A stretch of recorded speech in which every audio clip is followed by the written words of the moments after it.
Sulaukėm klausimo apie apsaugą nuo saulės. Kadangi mes labai dažnai paminim, kad privalome naudoti apsaugą nuo saulės, tai klausimas buvo toks. Kodėl mes ją turime naudoti ir ar įdegsime, jeigu naudosime apsaugą nuo saulės. Tai visų pirma, turime naudoti todėl, kad nenorime, jog mūsų oda išsausėtų, nenorime ankstyvų raukšlelių, nenorime žalingų saulės spindulių, nenorime tiesiog greitesnio senėjimo, ar ne?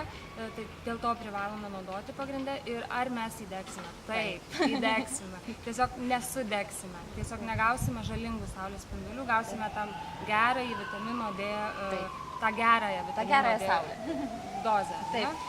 O dar norėjau pasakyti, kad apie saulės apsaugą tikrai kalbėsim savo kitose video, kalbėsim daug plačiau, nes čia labai svarbi tema, čia neatsiejama tema nuo odos. Tikrai papasakosim, o galim tik padėkoti, kad mums rašot ir klausot, tai drąsiai klauskit, tikrai atsakysit. Klauskit.